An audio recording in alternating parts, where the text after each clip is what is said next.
Good morning, party people. It is November 1st. All right, so today in our readings, we are reading Exodus 23:24, which is a really great. I was going to go into some of that today, but I want to stick with where we've been studying, which is 2nd Chronicles 9:10. We're studying the reign of Solomon.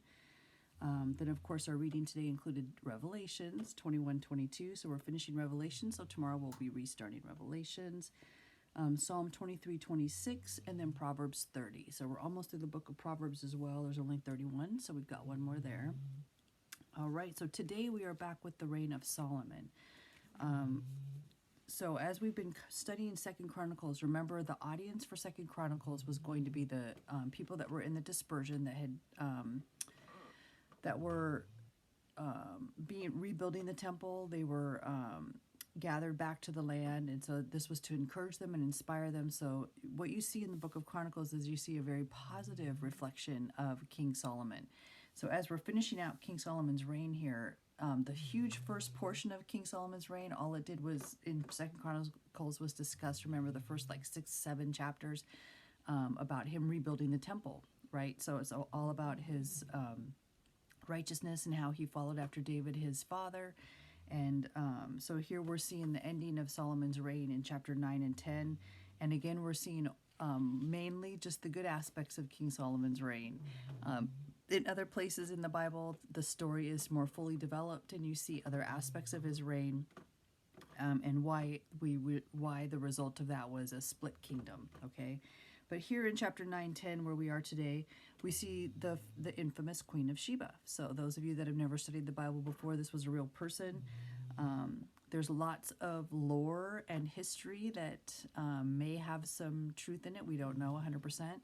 That in fact that Solomon might have had a child with the Queen of Sheba, or that the Ark of the Covenant may have ended up over with her descendants for protection because of the relationship that they had established at one point. They think that she brought the worship of God back to her kingdom because of how impressed she was.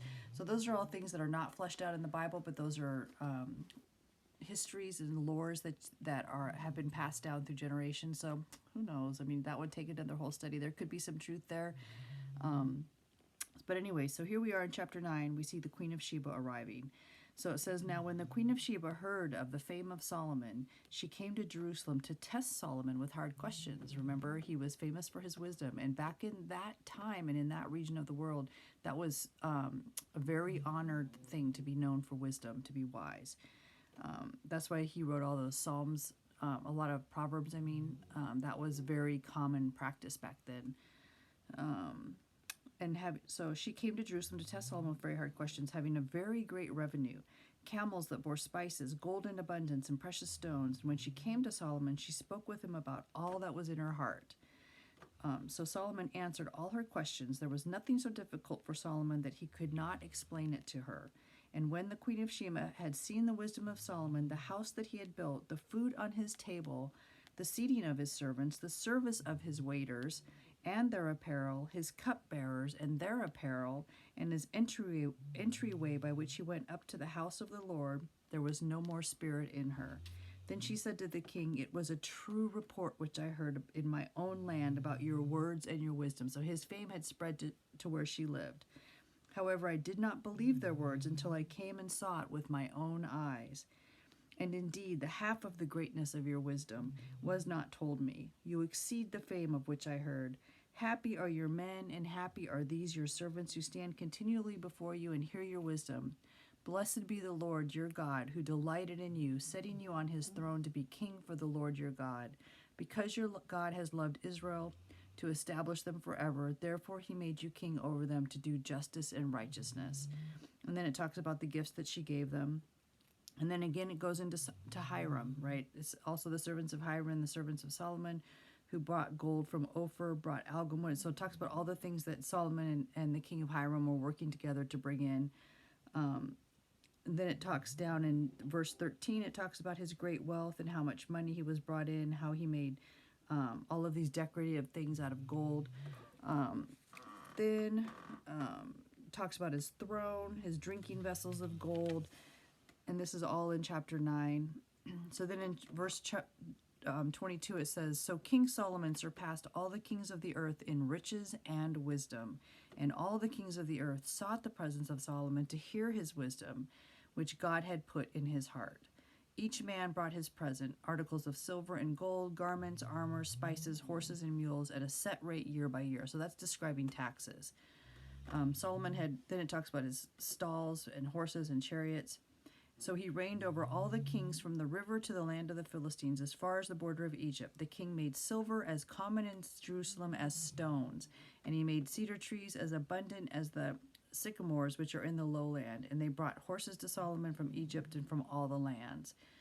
Then verse 29, it talks about his death. So this is a very shortened glimpse of Solomon's reign here in 2nd Chronicles. And like I said earlier, most of it is all about him building the temple and following in David's footsteps.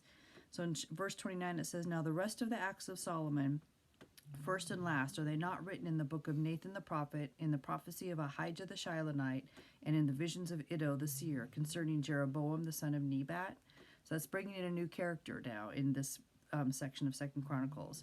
It says, "Solomon reigned in Jerusalem over all Israel 40 years. Then Solomon rested with his fathers and was buried in the city of David, his father, and Rehoboam his son reigned in his place." So what you see here when the author is describing the death of Solomon and where you can find out more information of him, he's saying that you can find that in the book of Nathan the prophet, who was with David his father, in the prophecy of Ahijah the Shilonite. Now, Ahijah was a prophet who actually, during Solomon's time, which is not talked about in this chapter, this kingdom is actually split in two because of Solomon's turning away from God, which you don't see here. That is not highlighted in this because that is not what the author wanted to focus on. The author wanted to encourage the exiles and utilize Solomon's focus on building the temple, just as they were working on doing that, to encourage them, not to discourage them. So here they're only talking about the good things about Solomon, but Solomon actually had all kinds of foreign wives. His heart turned from God. And this man that's mentioned here, Ahijah the Shilonite, actually prophesied that Jeroboam is going to be a king that the nation was going to split in half because of Solomon and his sin, and Jeroboam would be the king of the northern kingdom. And so because of that, Jeroboam, and he was anointed by Ahijah. And then it also says Iddo the seer concerning, so it says, "Now the rest of the acts of Solomon, first and last, are they not written in the book of Nathan the prophet, in the prophecy of Ahijah the Shilonite?" The prophecy regarded the kingdom splitting, "and in the visions of Iddo the seer concerning Jeroboam the son of Nebat." So Iddo the seer, who also had documents, which we don't have today. If we have them, I've never seen them. But there was documents, and he was a contemporary of Ahijah. So his prophecies followed the same line about the rise of, what's his name? The other guy that's going to, not Rehoboam, that's the son, but the guy that's going to be up north. So anyways, I'm running out of time. So then we see here in chapter 10, we see the rise of Rehoboam, Solomon's son, right? So you see that it says, "And Rehoboam went to Shechem, for all Israel had gone to Shechem to make him king.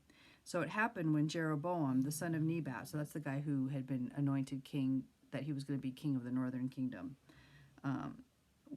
So it happened when Jeroboam, the son of Nebat, heard it. He was in Egypt, where he had fled from the presence of King Solomon when King Solomon heard the prophecy. So King Solomon went after him because he knew that he was going to be king of the northern kingdom. Jeroboam returned from Egypt. Then they sent for him and called him. So Rehoboam, Solomon's son, called him. And Jeroboam and all Israel came and spoke to Rehoboam, Solomon's son, saying, "Your father made our yoke heavy. Now, therefore, lighten the burdensome service of your father and his heavy yoke, which he put on us, and we will serve you." So here he's offering to serve the new king, Solomon's son. So even though he'd been anointed and told by the prophet he was going to rule over a divided kingdom, the northern kingdom, he was wanting to serve Rehoboam. But of course, it goes south. The whole chapter 10 is very sad, but you see the division of the kingdom right here. So I would read chapter 10. I'm running out of time. Jesus is coming. Love you. Read your Bible. Peace.